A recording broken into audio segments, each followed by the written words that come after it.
শেষ সাক্ষী দেন, শেষ।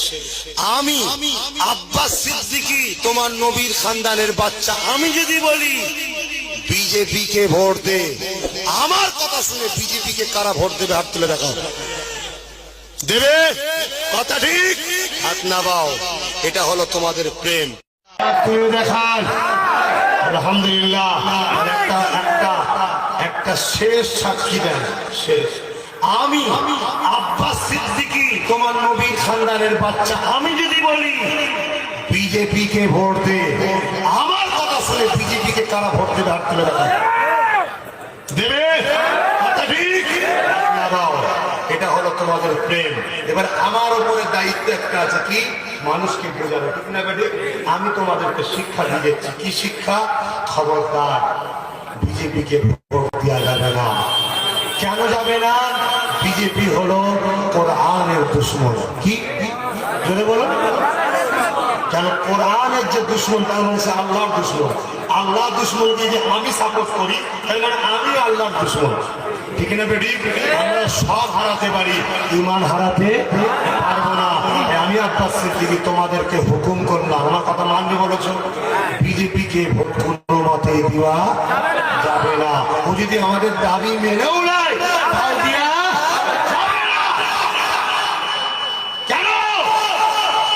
আমার আল্লাহ কোরআনের বিরুদ্ধে কথা বলেছে, ঠিক না বেটি?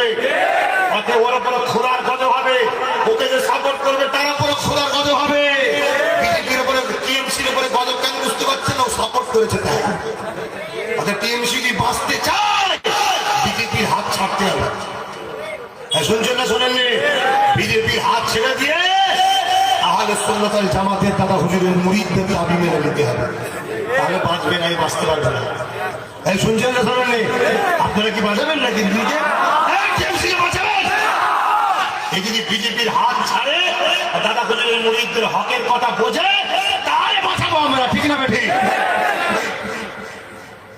গাছে তো খাবে, তলারও খাবে, হবে না, ঠিক না বেঠি? বাংলাদেশে একটা দল জানেন না, একজন হাত ধরার জন্য নেস্তে নাবুদ হয়ে গেল। কেন? তারা কোরআনের বিরুদ্ধে কথা বলতে হাত ধরেছিল। দিদিকে ভালোবাসি বলে সতর্ক করে দিচ্ছে। এবার দিদি যদি মনে করে আমি তো খুব মাথা গরমে, আব্বাস সিদ্দিকী এরম বলছে কেন? তুমি মাথা গরম ঠান্ডা করো। সব জায়গায় মাথা গরম চলে না। দেশের বাংলার প্রধান হয়তো মাথা গরম করলে হবে? তোমাকে জনগণের সুখ দুঃখের কথা বুঝতে হবে। তোমার একটা ভাইপোকে বাঁচাতে চাইছো, তোমার ভাইপোকে বাঁচাতে গেলে আমরাও পারবো বাঁচাতে, ঠিক না বেটি? খাইলে আমার কোনো মায়ের কাজ নেই। আমরা যদি বলি মমতার ভাইপোকে তুলতে এলে অমিত শাহ ভাইপোকে ছেলেকে তুলতে হবে, তবে তোমার ভাইপো বাঁচবে। তুমি আমাদের বুকে ছুরি মেরে গুজুর গুজুর করে বিজেপির সাথে আমরা ছেড়ে দেবো নাকি? খুব সাবধান। আমি তাহলে কার বিরুদ্ধে মনে হলো?